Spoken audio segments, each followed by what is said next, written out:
अस्सलाम वालेकुम। मैं हूं अकील अहमद, आपका physics teacher the learning concept academy से। आज हम स्टार्ट करने जा रहे हैं बेसिक कॉन्सेप्ट ऑफ वेक्टर्स। सबसे पहले हम फिजिकल क्वांटिटीज को डिफाइन कर लेते हैं। The quantities that can be measured are called physical quantities. Previously हम लोगों ने फिजिकल क्वांटिटीज को दो कैटेगरी में डिवाइड किया था, जिसमें बेस और ड्राइव क्वांटिटीज थी। ठीक है जी, बेस को आपने डिफाइन किया था कि the quantities from which the other quantities are derived which are not derived from the other quantities. और ड्राइव क्वांटिटीज हमने कहा था the quantities which are derived from the base quantities. लेकिन यहाँ पे हम फिजिकल क्वांटिटीज को दो कैटेगरीज में डिवाइड कर रहे हैं according to the direction. Means कि इन फिजिकल क्वांटिटीज में कुछ फिजिकल क्वांटिटीज जो है वो डायरेक्शन रखती हैं और कुछ जो है वो डायरेक्शन नहीं रखती।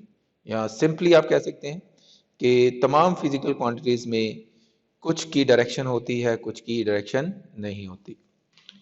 तो डायरेक्शन के लिहाज से हम देखते हैं पहली टाइप जो है वो आपके सामने, that is known as the scalar quantities. अब physical quantities that is completely described by magnitude and with proper unit is called a scalar quantity। तो स्केलर क्वांटिटीज को completely describe करने के लिए हमें सिर्फ मैग्नीट्यूड और उसका प्रॉपर यूनिट जो है वो रिक्वायर्ड होता है, जिसमें आपके सामने जो एग्जांपल्स हैं that is mass, distance, speed, energy, work, volume, time, value of money and potential. These are all the scalar quantities. Next है जी हमारे पास that are vector quantities. A physical quantity that is completely described by magnitude with proper unit and direction is called vector quantity.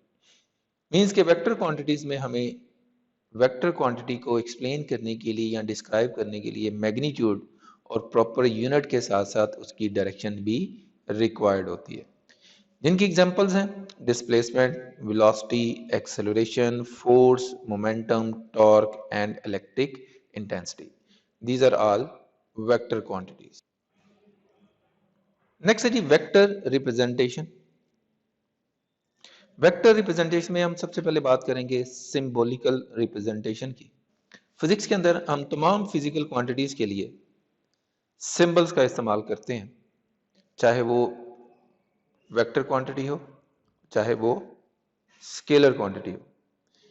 अब इन symbols में distinction कैसे रखी जाती है, ताकि हम उन सिंबल्स को देख के इस चीज का पता लगा लें कि कौन सी आपकी स्केलर क्वांटिटी है और कौन सी वेक्टर क्वांटिटी है। एक स्केलर क्वांटिटी के लिए जो सिंबल इस्तेमाल किया जाता है दैट इज सिंपल लेटर, लेकिन वेक्टर की सिंबॉलिकल रिप्रेजेंटेशन जो है वो उसमें स्पेशलिटी क्या है। A vector is usually represented by a bold face letter, for example vector A, or by a letter with an arrowhead drawn above and below it. For example, the vector shown with the arrowhead above and below the symbols. यहाँ पे जो पहला symbol है that is a bold face letter. Next है जी graphical representation. A straight line is drawn in the direction of vector with an arrowhead at the end। मतलब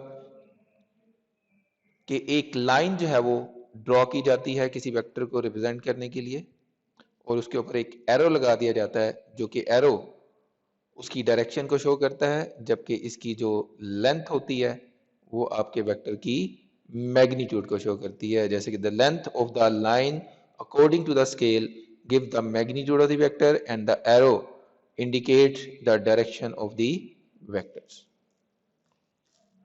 next, किसी vector की मैग्नीट्यूड को एक तो सिंपल लेटर से जाहिर किया जाता है, जबकि इसके अलावा हम उसको वेक्टर को दो पैरेलल लाइंस के दरमियान जो है वो लिख देते हैं, जिसको हम आमतौर पर मॉडुलस बोलते हैं।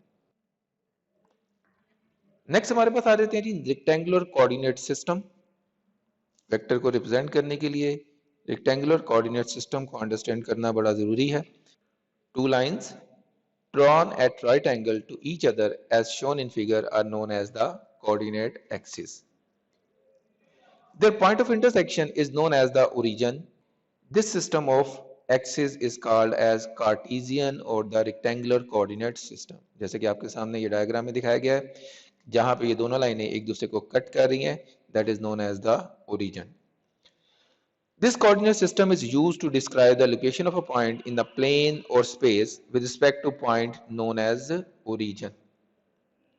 मतलब इस सिस्टम को हम इस्तेमाल करते हैं किसी वेक्टर को रिप्रेजेंट करने के लिए with respect to the origin.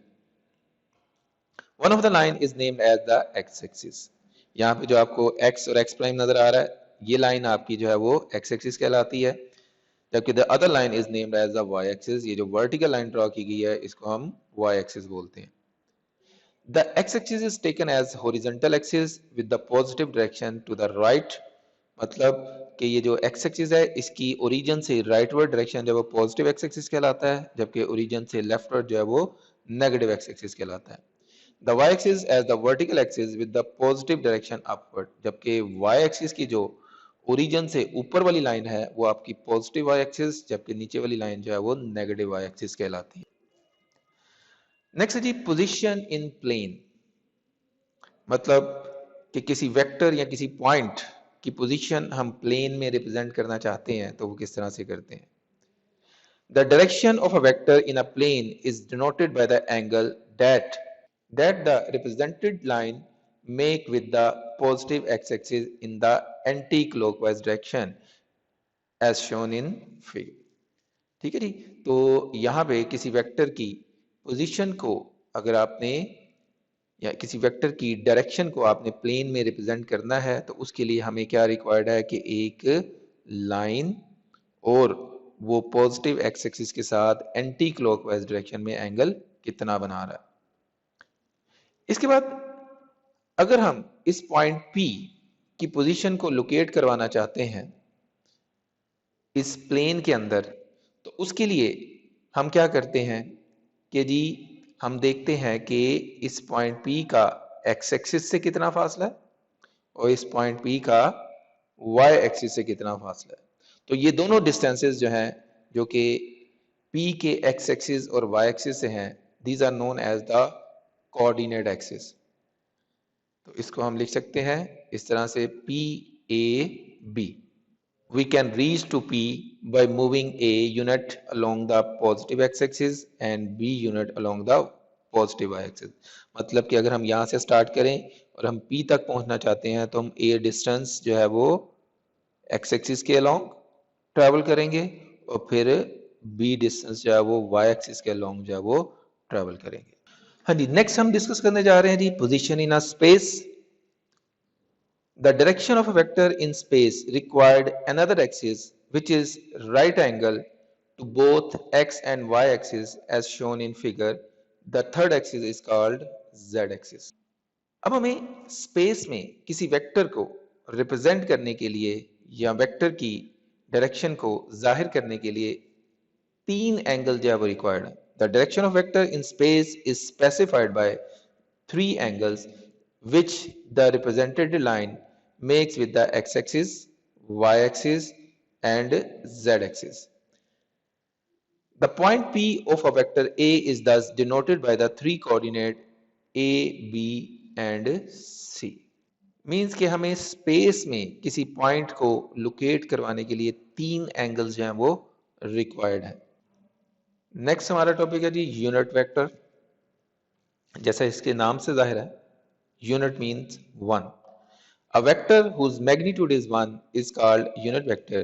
It is generally used to represent the direction of a vector. A letter represent it with a cap on it. That is a symbol for the unit vector. If we want to find the unit vector, then it is obtained by dividing the vector with its magnitude as.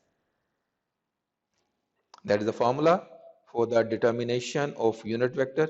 कि किसी vector को अगर हम उसकी magnitude से divide कर दें तो हमारे पास जो है वो यूनिट वेक्टर आ जाता है.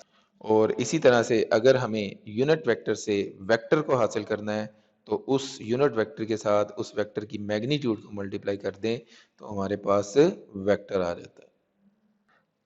नेक्स्ट है unit vector along the coordinate axis. जैसा कि एक्स एक्सिस, वाई एक्सिस और Z axis shows the particular directions, तो इन कोऑर्डिनेट एक्सिस की डायरेक्शन को शो करने के लिए हमने पर्टिकुलर यूनिट वेक्टर रखे हैं। Three mutually perpendicular unit vector are called I, J and K, drawn along x-axis, y-axis and z-axis respectively as shown in figure. Frequently used unit vector, कुछ unit vector हैं जो कि हम particular situation के लिए इस्तेमाल करते हैं। Number 1, most frequently used unit vector are the unit vector R which represent the direction of a vector R, and n which represent the direction of a normal drawn on a specified surface as shown in figure. Means के किसी vector area की direction को show करने के लिए हम आमतौर पर जो यूनिट वेक्टर इस्तेमाल करते हैं that is with n cap. Next से जी मजीद हमारे पास वेक्टर है negative vector. A vector having the same magnitude as that of a but opposite in direction is called a negative vector of a. It is denoted by minus a. Next है जी नल और the zero vector. It is that vector whose magnitude is equal to 0 and can have any arbitrary direction. It is denoted by O. It is an imaginary vector and cannot be represented along any axis. क्योंकि इसकी magnitude 0 होती है और किसी vector की line जो है वो उसकी मैग्नीट्यूड को शो करती है, तो अगर मैग्नीट्यूड 0 हो तो there will be no line. तो हमें नल वेक्टर मिलता कब है? Null vector can also be defined as the resultant vector of two equal and opposite vector. मतलब कि अगर हम किसी वेक्टर में उसके नेगेटिव वेक्टर को ऐड कर देते हैं तो हमारे पास जो आंसर आता है वो नल वेक्टर आता है। Equal vectors, two vectors A and B are said to be equal if they have the same magnitude and direction regardless of the position of their initial points. Let's say these are the two vectors. Both are having the same magnitude and direction, but their initial position or the starting positions are different. But they will be called as equal vector. यानी कि इनकी starting point कहाँ पे है वो matter नहीं करता, सिर्फ ये दो कंडीशन फुलफिल होनी चाहिए कि इनकी मैग्नीट्यूड और डायरेक्शन जो है वो सेम होनी चाहिए। नेक्स्ट है जी कंपोनेंट ऑफ ए वेक्टर क्या होता है? A component of vector is its effective value in a given direction. मतलब कि किसी वेक्टर का कोई पार्ट जो कि इन अ पर्टिकुलर डायरेक्शन में उसकी इफेक्टिव वैल्यू को शो कर रहा होता है वो उसका कंपोनेंट कहलाता है। A vector may be considered as the resultant of its component vector along the specified direction. मतलब जिन वेक्टर्स को ऐड करने से हमें रिजल्टेंट वेक्टर हासिल होता है वो तमाम वेक्टर जो हैं वो उसके कंपोनेंट्स कहलाते हैं। आने वाले मज़ीद लेक्चर्स के लिए द लर्निंग कॉन्सेप्ट एकेडमी के चैनल को सब्सक्राइब कर दें और बेल आइकन को प्रेस कर दें ताकि मज़ीद आने वाली वीडियोस आप तक पहुंच सके। शुक्रिया, अल्लाह हाफिज़।